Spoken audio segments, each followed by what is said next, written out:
आज हम बात करेंगे उस शख्सियत की जिसने भारतीय राजनीति के व्याकरण को ही बदल दिया। एक ऐसा नाम जो किसी के लिए उम्मीद का प्रतीक है तो किसी के लिए कड़ी आलोचना का विषय।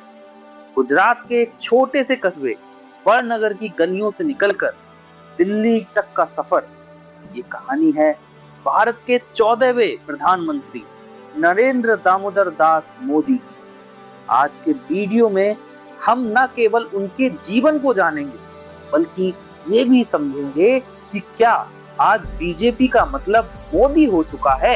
ये बात है 17 सितंबर 1950 की। वड़नगर में एक मध्य वर्गीय परिवार में मोदी जी का जन्म हुआ। उनके पिता दामोदर दास मोदी स्टेशन पर चाय की दुकान चलाते थे और नन्हे नरेंद्र मोदी अक्सर हाट बताने आया करते थे। लेकिन उनकी आंखों में कुछ बड़ा करने का सपना था। मात्र 8 साल की उम्र में वे आरएसएस यानी राष्ट्रीय स्वयंसेवक संघ से जुड़े। वो घर छोड़कर सालों तक हिमालय और देश के अलग अलग हिस्सों में घूमते रहे।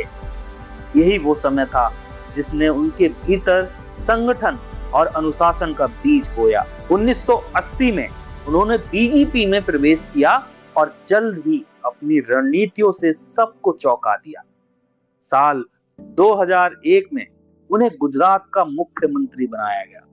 उनके कार्यकाल में गुजरात मॉडल की चर्चा पूरी दुनिया में विख्यात हुई। लेकिन 2002 के दंगों ने उनके करियर पर एक बड़ा सवाल खड़ा कर दिया। हालांकि बाद में अदालत ने उन्हें क्लीन चिट दे दी थी। 2014 का लोकसभा चुनाव भारतीय इतिहास का टर्निंग पॉइंट रहा। अच्छे दिन आने वाले हैं और अब की बार मोदी सरकार का नारा कौन नहीं जानता। यहीं से शुरू हुआ मोदी युग।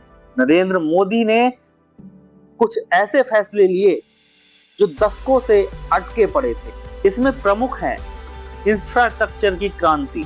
आज भारत में हाईवे, ट्रेनें, नए एयरपोर्ट्स जिस रफ्तार से बन रहे हैं वो अद्वितीय हैं। आर्टिकल 370 का खात्मा किया, कल्याणकारी योजनाएं लाए, डिजिटल इंडिया बनाया। आज भारत दुनिया में सबसे ज्यादा डिजिटल ट्रांजैक्शन करने वाला देश बन गया है। और सबसे महत्वपूर्ण और प्रमुख राम मंदिर का निर्माण, जो करोड़ों हिंदुओं की आस्था का केंद्र है। अयोध्या में राम मंदिर का सपना सिर्फ मोदी जी की वजह से ही पूरा हुआ। जहां प्रशंसा होती है वहां आलोचना भी स्वाभाविक है। विरोधियों और विश्लेषकों ने मोदी सरकार पर कई सवाल उठाए, जिनमें नोटबंदी, बेरोजगारी, लोकतांत्रिक संस्थाएं और प्रेस कॉन्फ्रेंस, प्रधानमंत्री मोदी का मीडिया के साथ सीधा संवाद न करना और ओपन प्रेस कॉन्फ्रेंस न करना उनकी आलोचना का मुख्य कारण है।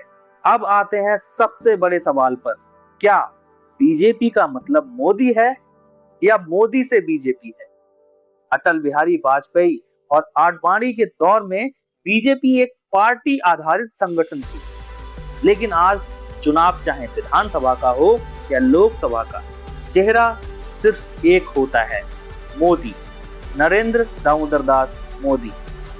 ब्रांड मोदी का इतना बड़ा हो चुका है कि उम्मीदवार कोई भी हो, जनता वोट सिर्फ मोदी के नाम पर ही देती है। अमित शाह की चुनावी रणनीति और मोदी की लोकप्रियता ने मिलकर बीजेपी को एक अपराजय मशीन बना दिया है।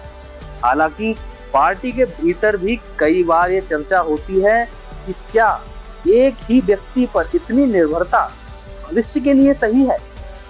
लेकिन फिलहाल सच यही है कि आज की तारीख में मोदी ही बीजेपी का सबसे बड़ा मंत्र है।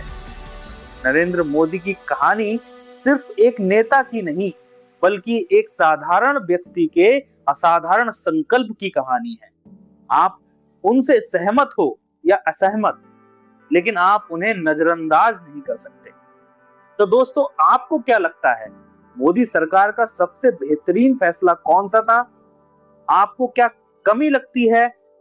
मोदी सरकार को क्या क्या सुधार करने चाहिए, क्या क्या और बदलाव होने चाहिए? अपनी राय कमेंट बॉक्स में जरूर बताएं। अगर वीडियो पसंद आया हो तो द लीजेंड ऑफ इंडिया को सब्सक्राइब करना ना भूलें। जय हिंद, वंदे मातरम।